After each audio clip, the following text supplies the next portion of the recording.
Hey guys, Kathy Rankin here with your weekly soaps roundup, and you know what? Monsoon season is upon us, and there's some wild and crazy storms moving in, and speaking of wild and crazy storms, there's a lot of those coming on our shows too. Let's talk about them. First on The Bold and the Beautiful, well, what else is new? Hope agreed to a quickie wedding with Thomas, but still refused to have sex. Not exactly a great start to a marriage. Now, Hope asked Steffi of all people to be her maid of honor, and she was late to her own wedding when Brooke and Steffi tried to convince her that she didn't have to go through with it. She finally arrived, but when Phoebe called out for her mama, well, Hope froze up during the ceremony. Coming up, Liam learns Thomas and Flo have a secret about Hope. Now, over on Days of Our Lives, Xander was arrested for holding Ted and Kate hostage, but later released and stole Kristen's Nicole mask to get revenge, which is pretty ridiculous, but then again, pretty much every plot on Days right now is pushing the envelope of reasonable plots.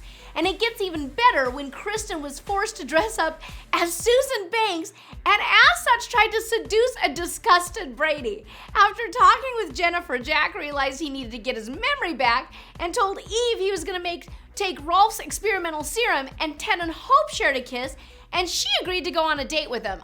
Shouldn't you have the date first and then do the kiss? Coming up, Eve tries to stop Jack from regaining his memory. Now, over on General Hospital, Dante, who suffered from PTSD, shot Peter when Peter and Maxie insisted on seeing him in the hospital. So my guess is we're all about to get a medical lesson on PTSD. And you know what? That's probably not a bad thing. Now later, Lulu received divorce papers from Dante. Ava's psychic channeled her murdered daughter Kiki, who told her mother to never contact her again. What a bummer. You reach out to your kid in the afterlife and they still diss you. It's a thankless job being a mom sometimes. Trust me, I've got a teenager at home, so I totally get it.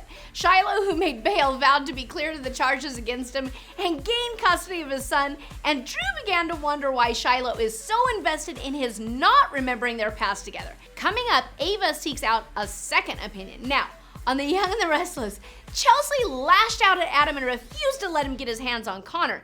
Now, Ray told Nick that Chance Chancellor had recently been involved in money laundering and other shady dealings. And in what might be the worst fake cheesy set decor I've ever seen on this show, Jack took a trip to Paris to see Ashley and reconnected with his sister. Now let's see how long they can milk this new ridiculous set. And here's an idea. How about actually taking some of your budget and fly him to the real Paris? Meanwhile, Kane and Tracy traveled to New York to celebrate her book. Look, I love Tracy, but this entire romantic tension they're trying to cook up between her and Kane is so cringeworthy to watch.